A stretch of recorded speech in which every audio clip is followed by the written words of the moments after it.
para la Fiscalía General de la Nación como cabeza de la investigación criminal de Colombia, derivado del artículo 250 de la Constitución, del artículo 200 del Código de Procedimiento Penal y, por supuesto, del respeto que tiene la Fiscalía por los fines de la Constitución política conforme al artículo 2 de la misma. Pues es un gusto poder hacer algunas valoraciones, por supuesto, en el marco del respeto de los argumentos que se plantean en la comisión y de que evidentemente pues este es un debate que me parece de suma importancia en la preocupación que yo tengo como fiscal general de que la política criminal tiene que ser integral. Yo he visto en estos 3 meses que llevo como fiscal general de la Nación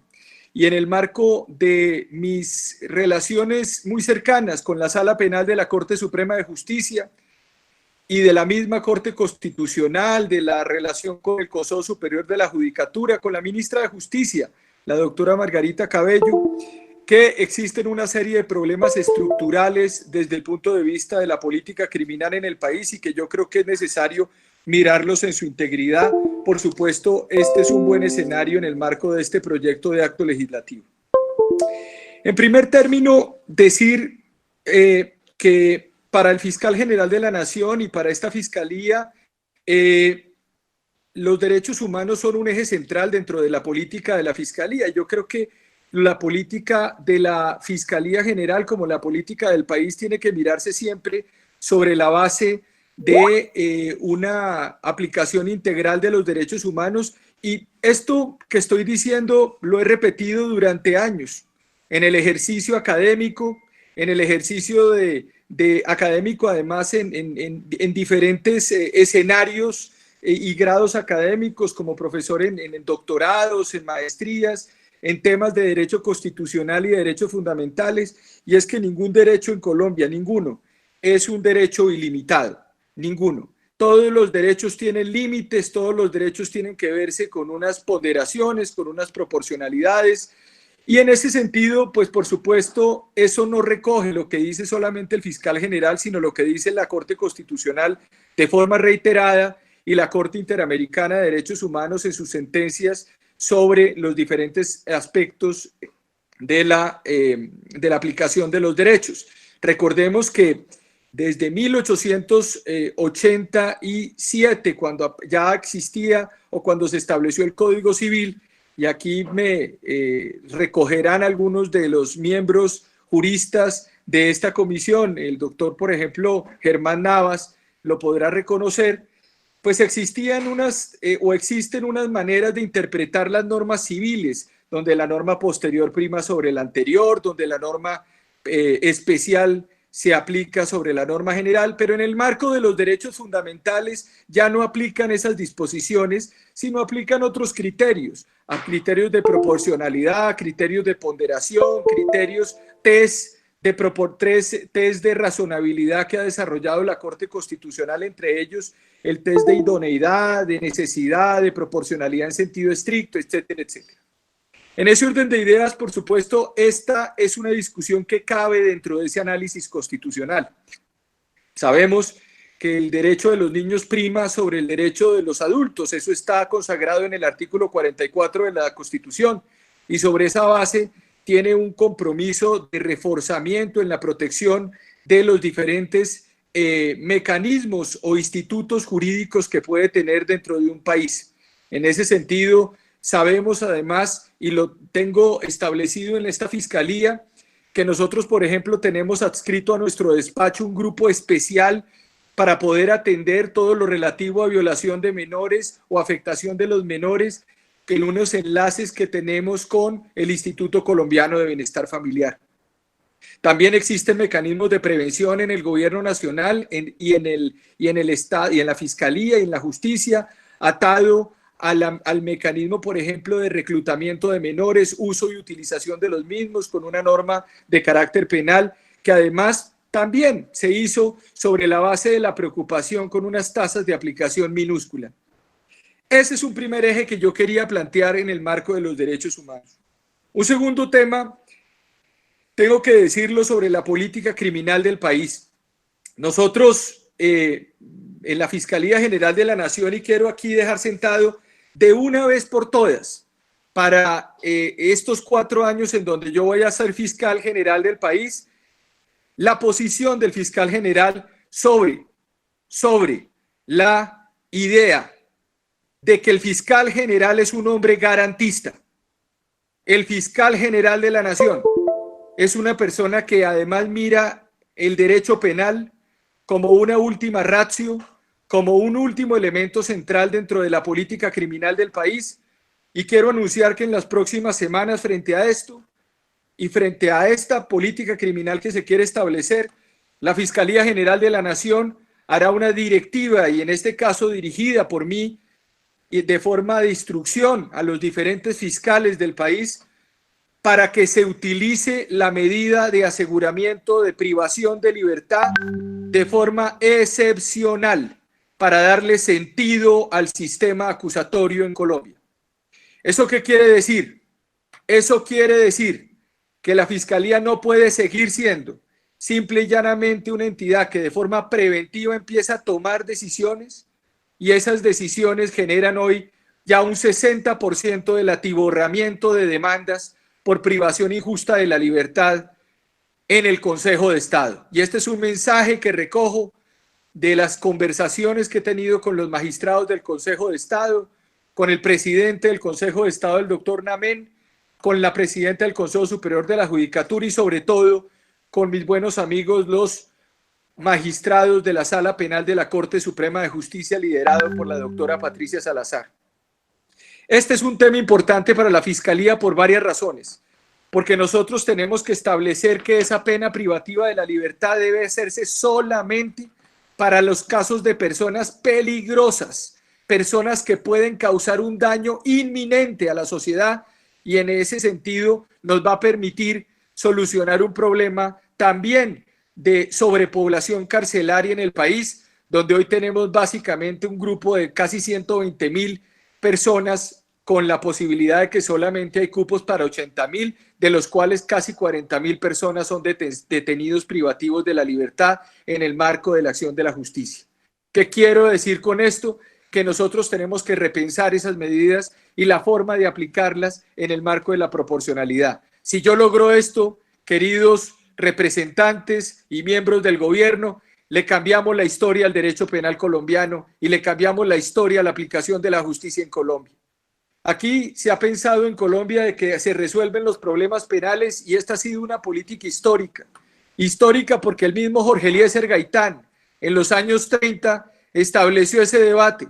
porque además lo llevaron a colación los grandes penalistas de la época, porque se dio sobre la base de la aplicación del Código del 36, y ahí uno puede revisar los discursos y las explicaciones que se daba por parte de, por ejemplo, de Darío Chandía en torno a la aplicación de esas normas, o las discusiones que se tuvo durante el gobierno de Alfonso López Pumarejo durante la gran reforma constitucional del 36 y la aplicación posterior de normas penales.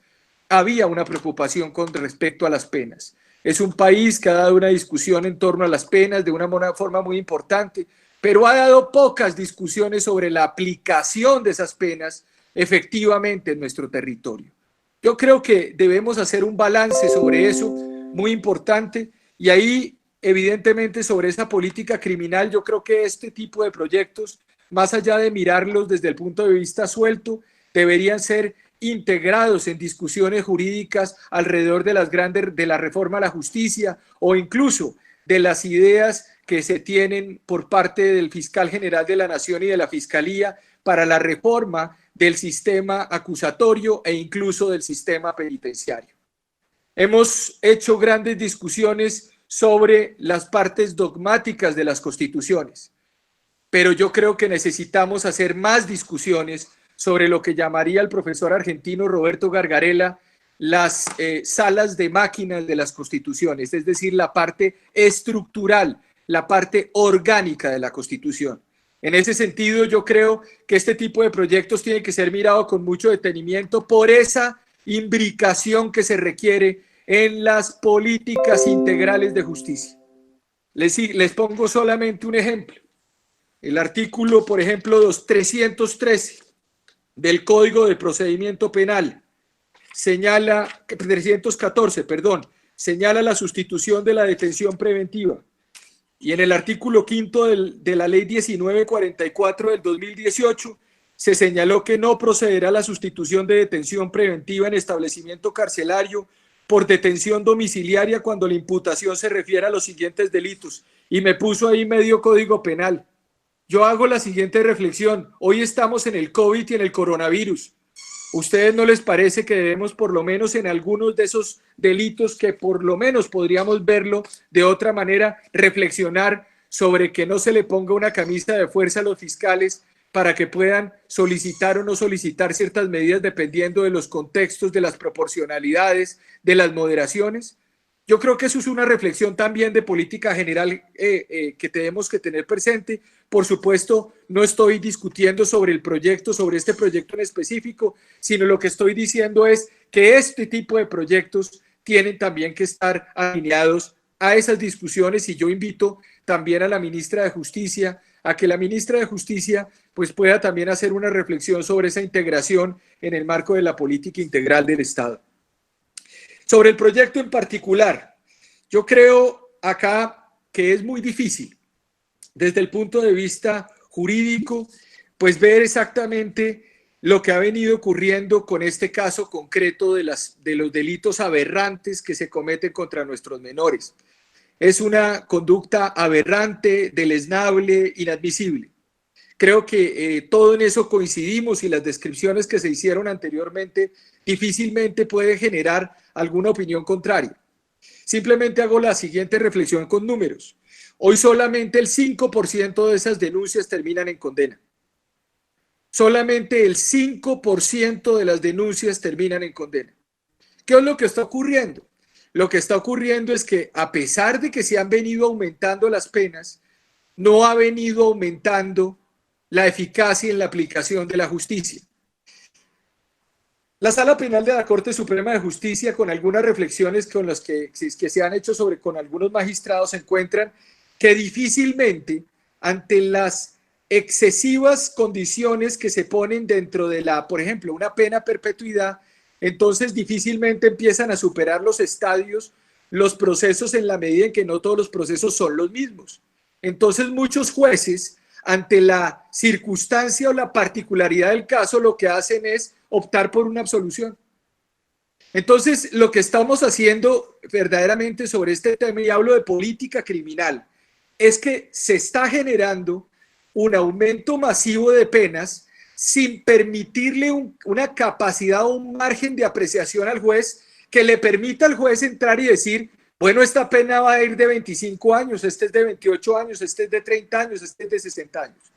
Y entonces, si se le pone ese tope, pues evidentemente estamos entrando en un escenario en el cual pues estamos aumentando masivamente las penas y se está disminuyendo el número de sentencias. Simplemente les doy ese dato. 60 años de prisión tenemos hoy en Colombia para ese tipo de conductas, 60 años, no hay posibilidad de subrogados, no hay posibilidad de beneficios penales de ningún tipo en el marco de lo que dice el Código Penal y lo que debe discutirse y está presente. Artículo 69, igual en atentados contra la libertad, integridad y formación sexual.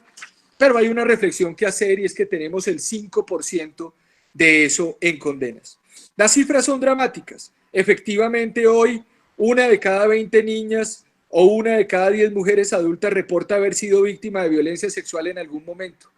Estamos hablando de que el 70% de la mayoría de esos casos son personas que tienen problemas o han generado esos delitos, se generan al interior de sus mismas familias. Yo llamo la atención sobre dos cosas. Yo necesito, como fiscal general, que a mí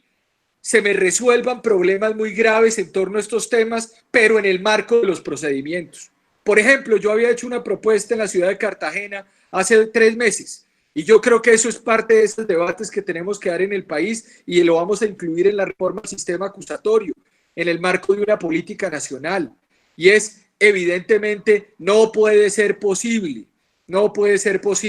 la solicitud de aplazamiento de audiencias en este tipo de delitos, porque entonces nos está llevando a una idea muy complicada, muy difícil, y es que se nos están venciendo los términos. Yo he hecho algunas reflexiones en Colombia en torno no a la perpetuidad de las sanciones. Yo en algún momento planteé una idea que evidentemente puede estar también en las mesas en algunos delitos, y es verifiquemos la imprescriptibilidad en algunas de las conductas del Código Penal. Hoy nos ha aparecido, por ejemplo, con los delitos de lesa humanidad, en donde tenemos hoy la gran posibilidad de incluir pruebas en delitos, además de lesa humanidad, que tienen un carácter imprescriptible para poder ir resolviendo estos temas, sobre todo en algunos aspectos de patrimonio público, de estos asuntos de carácter sexual. Lo que se requiere es una justicia que tenga un sentido de rapidez, y que por supuesto la función de la pena en el marco de la prevención general negativa, que tiene que ver con la intimidación a la población, también se acompañe, no solamente, esa intimidación no está acompañada solamente de un aumento a perpetuidad de una pena, porque hoy tenemos una pena muy alta, sino al mismo tiempo de factores como el estatus social, como la personalidad del autor potencial, como la probabilidad o certeza del castigo y la clase o naturaleza del mismo, la percepción sobre la posibilidad y descubrimiento del delito, la detención del delincuente y el riesgo de enjuiciamiento. Es decir, múltiples factores que hacen o que inciden que la persona que delinque pues tenga en la cabeza no solamente la pena, sino tenga todos esos componentes que evidentemente dificultan esta situación sobre estos asuntos. Con esto quisiera terminar diciendo lo siguiente. Para la Fiscalía General de la Nación y para el Fiscal General de la Nación, en 3 semanas se va a presentar el direccionamiento estratégico de la entidad que lidero para los próximos 4 años. Como Fiscal General de la Nación, considero que el derecho no puede ser mirado simplemente a través del simbolismo de las penas, sino tiene que ser mirado a través de la efectividad de las mismas. Tiene que haber una gran ponderación entre simbolismo y ponderación, un simbolismo de la pena como un mecanismo intimidatorio que se enmarca en la prevención general y general negativa, y una dinámica que también está atada a la función de la pena en la prevención general positiva, que quiere decir va de dar unos elementos a la población de que esas conductas son conductas que todos deben reprobar en la medida en que se presente. Consideramos en este caso concreto que obviamente este tipo de proyectos son proyectos que deben buscar mirar a profundidad si existen relaciones de aplicación de prisión perpetua, prevención del delito y reducción de reincidencia en el marco de la efectividad de la pena, que repito hoy está en el 5%. La gran pregunta que yo les dejo a ustedes, representantes, y gracias por esta invitación, es decirles, hemos aumentado las penas de forma masiva en Colombia y se ha reducido la aplicación de las condenas a unos niveles también ínfimos. Necesitamos lograr en este momento que la pena de 60 años de prisión, por lo menos la que está hoy, la que a mí me toca como fiscal general, porque muchas personas en este país critican y dicen, es que el fiscal inicia investigaciones porque sí. No, el fiscal no inicia investigaciones porque sí. El fiscal inicia investigaciones porque si no las inicia, incurre en delito de prevaricato por omisión, porque eso me lo dice la Constitución en el artículo 250 de la misma, y porque me lo dice el artículo 200 del Código de Procedimiento y me lo dice el artículo 66 de la Constitución. Yo no me invento las normas, yo no soy el que las hago, yo soy el que las aplico, pero así como uno investiga, pues adelanta la investigación o cierra, y eso no son condenas. Ahora bien, frente al caso de la norma que yo aplico hoy en Colombia, la norma que existe en Colombia, existe una pena de prisión de 60 años hoy, donde hay un régimen de subrogados y beneficios penales que no se aplican. Nosotros lo que queremos aquí, y el compromiso que yo tengo con todos ustedes, que tengo con el país en este tema, es que este 5% se nos vuelva en un 15, en un 20, en un 30%. Yo lo que necesito es que rápidamente podamos determinar cuáles son los hierros del sistema penal acusatorio. Por eso, además, como lo hemos discutido, como lo discutí además con esta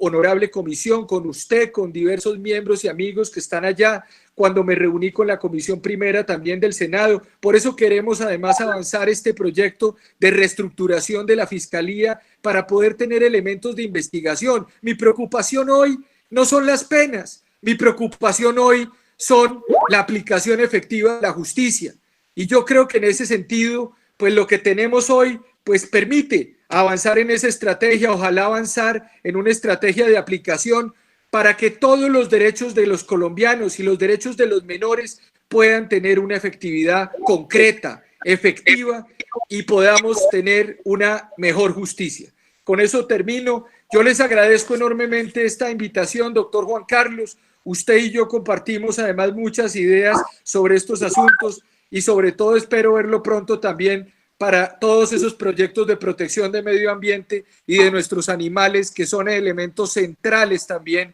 de protección de los derechos de tantos intereses que tenemos en común los diferentes colombianos también. Entonces cuente siempre con mi apoyo, con mi consideración, con mi aprecio y un saludo para todos ustedes.